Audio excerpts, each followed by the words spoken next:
Saúde Animal. Oferecimento.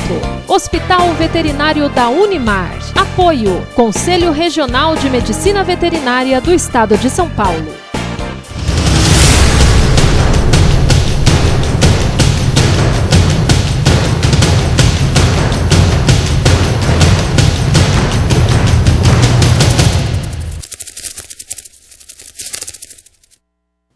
Olá, sejam bem-vindos. Começa agora mais uma edição do nosso programa Saúde Animal.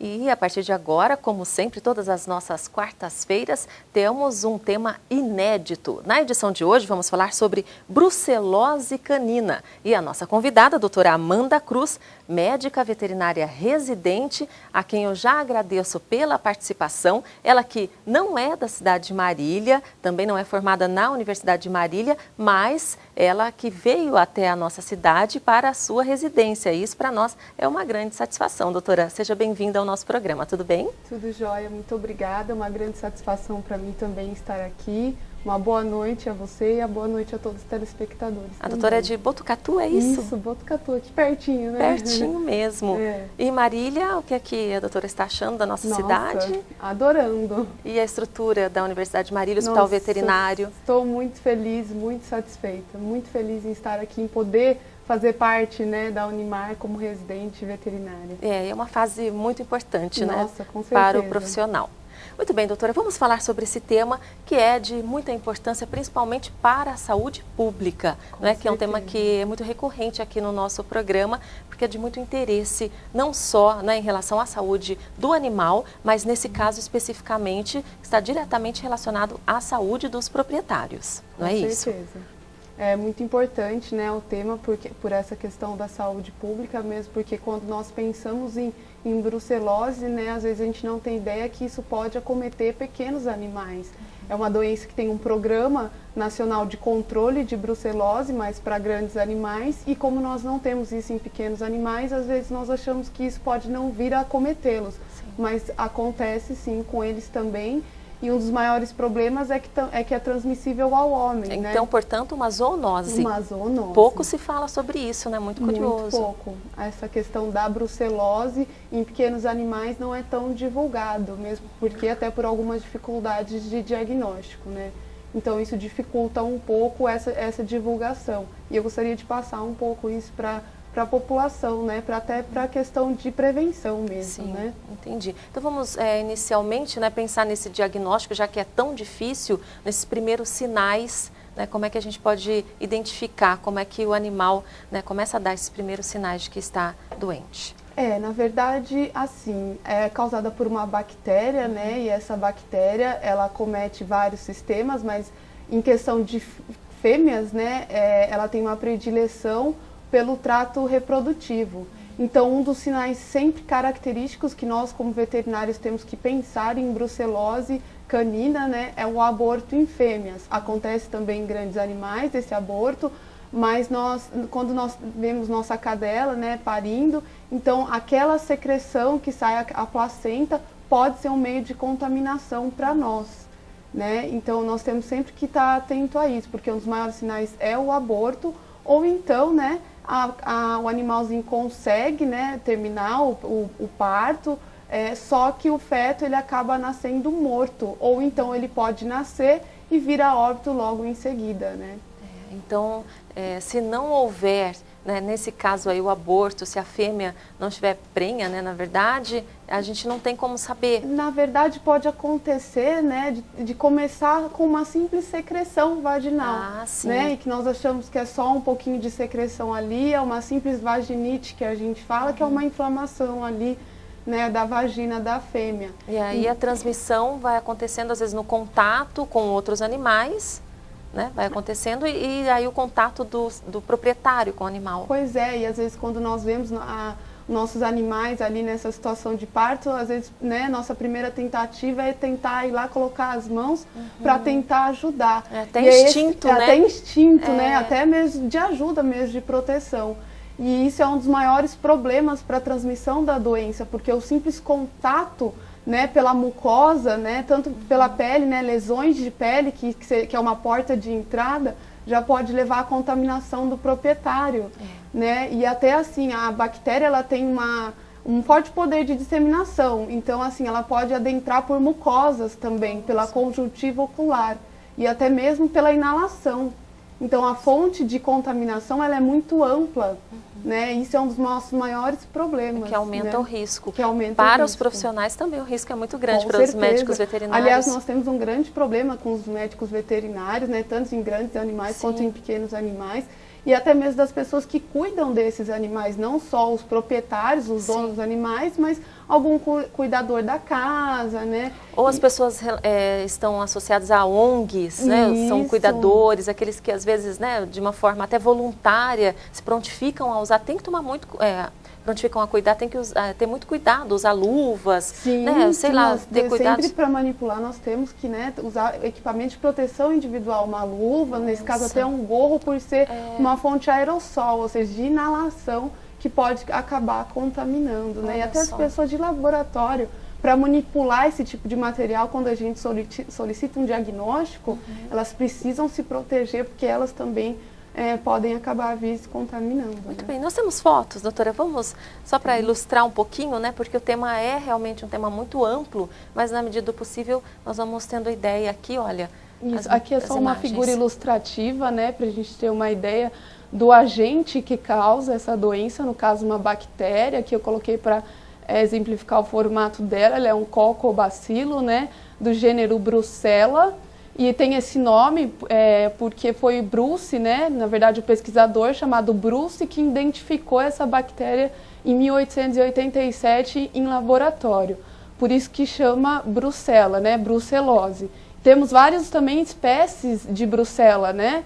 A Brucella, no caso dos nossos pequenos animais, a Brucella canis é que acomete a doença. Né, mas não que os cães não possam se infectar por outros tipos de bactérias, né? Sim. Os gatos, na verdade, eles são resistentes a esse tipo. Eles são resistentes a esse tipo de bactéria, então eles não contraem essa doença. É só realmente cães. Né?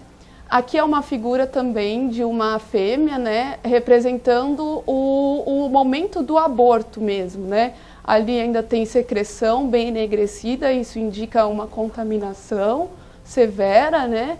E a retenção de líquidos ali, né? De líquidos placentários, ali tudo, um feto está ali dentro, está envolvido e já está morto, né? Esse é o momento do aborto mesmo, e esse é um dos nossos principais sinais clínicos. Sim. E aí o risco para essa fêmea depois tem como cuidar e... Tem, né? Nós temos, na verdade, mas a questão do tratamento aí é muito polêmico, né? Porque como é uma zoonose, mesmo nós tratando esses animais, eles ainda podem continuar a vir a transmitir para o homem a doença mesmo assim. Então, ou seja, eles se tornam portadores da doença, né? Vamos lá, na sequência. Aqui é um feto, né? Já está abortado, né? Ele provavelmente, ele já está nos seus 55 dias, nós conseguimos ver ali, mas ao final ali os coxins, então ele ainda tem já tem os pelos, isso quer dizer que já está num processo avançado já do desenvolvimento. Normalmente a doença acomete no terço final da gestação, que a gente fala, né? E ali aqueles restos placentários. Então, o contato que nós tivemos com esse conteúdo é o que vai ser suficiente para já causar a contaminação, né? Então, é sempre importante, se acontecer isso a domicílio, né, nós pegarmos isso com uma luva e darmos um destino adequado a esse tipo de material. Enterrar? Né? Qual que seria? Pode ser enterrar, né, num local bem longe, onde não há perigo de outros animais irem lá e ter contato. Exatamente. Né? Porque eles têm mania de cavar. De cavar. Isso. Tem que pensar em tudo, tem que pensar gente. em tudo, porque eles são curiosos mesmo, né? É difícil. Então tem esse grande perigo aí. Aqui é um macho, né? Representando a orquite, que nós falamos, que é a inflamação dos testículos. Isso também é um dos sinais clínicos mais evidentes em cães machos também. E nesse caso, isso é um processo muito doloroso para o animal, ele sente muito incômodo e eles vão tentar lamber esse local como um instinto de aliviar essa dor. E o que acontece? Aí com esse ato de lamber, eles podem acabar levando a uma contaminação secundária por outras bactérias, né, gerando até uma dermatite, que a gente fala que é uma inflamação da pele mesmo, né, e aí acometendo outro tipo de complicação. Vai só também, piorando, né? Vai só piorando. E aí já no estágio bem avançado, né, aí doutora? já está bem avançado. Essa figura eu coloquei, né, como na verdade um aviso para todos, para nós nos conscientizarmos, né, porque como nós vemos ao fundo ali, tem uns cães ali, e isso também é um dos piores problemas para a contaminação dos animais, porque apesar da Brucella canis acometer preferencialmente cães, mas no caso do contato com grandes animais, nós temos a Brucella abortus, que acaba também, ela tem predileção por grandes animais, mas quando os cães que vivem em fazendas e têm contatos com esses animais, eles acabam ingerindo os restos placentários desses animais, também por instinto, isso é uma coisa deles, eles realmente têm essa vontade de ir lá e fuçar e cheirar, e só esse ato de inalar, de cheirar, é que já é suficiente também para contaminar. Então isso daí é para a gente também tentar evitar esse contato direto desses cães com esses animais, né, quando o animal estiver em processo de parto mesmo, né? Olha, são muitos os detalhes, né? E a gente no dia a dia, né, acaba não prestando atenção. Pois é. E até é uma doença muito comum, né, já foi muito comum, e a gente pensa, né, que com tanta informação, por que ainda continua acontecendo? É que, na verdade, a gente acaba não trazendo essas informações para o nosso dia a dia. E às vezes não dá tanta importância, não é, doutora? Mas a gente, como a doutora disse, né, conscientização, a gente precisa trazer para a nossa realidade e deixar esse alerta mesmo, né? Principalmente quando o assunto é essa contaminação para o ser humano, né? Porque isso é realmente uma fatalidade, né? Quando a gente pode evitar e, né, às vezes por um desleixo mesmo, né, você acaba deixando acontecer. Isso realmente é lamentável, né, doutora? Sempre quando alguém vem aqui e a gente tem a oportunidade de falar sobre saúde pública, eu reforço essa questão. É lamentável quando a gente tem em mãos a oportunidade de evitar e não faz.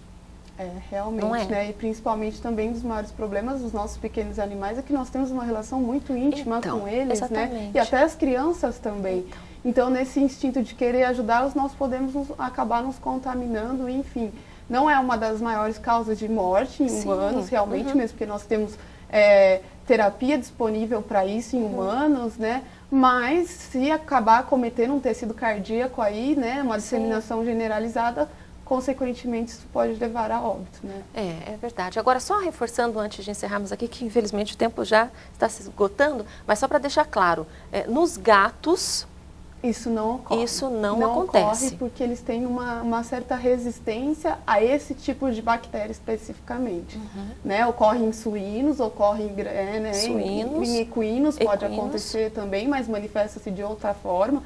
No caso, né, dos bovinos, também o aborto é uma das maiores formas de manifestação, né, inatimortis, que a gente fala quando o feto já nasce morto. Então, mas em gatos nós não temos. Ovinos também pode acontecer. É porque vai aumentando o número de gatos, né? Nas residências, as pessoas estão se acostumando a ter, porque é um bicho mais tranquilo. Sim, mais independente, não por isso que eles não sintam da mesma forma, né? Então é importante diferenciar e já também esclarecer essas questões, né, doutora? Muito bem, eu tenho só que agradecer a sua participação aqui, já deixo o convite, né, para que a doutora possa voltar ao nosso Saúde Animal. Tenho certeza que muitos assuntos, né, nós poderemos trazer para o esclarecimento do nosso público, doutora. Muito obrigada. Foi um prazer para mim estar aqui e estou à disposição para qualquer dúvida e informações. Muito bem, obrigada mais uma vez. A doutora Amanda Cruz, médica veterinária residente do Hospital Veterinário da Universidade de Marília. E nós ficamos por aqui com mais uma edição do nosso programa Saúde Animal. A todos uma ótima semana e na próxima quarta-feira voltaremos com mais uma edição, com mais um tema inédito para vocês. Até lá! Saúde Animal. Oferecimento. Hospital Veterinário da Unimar. Apoio. Conselho Regional de Medicina Veterinária do Estado de São Paulo.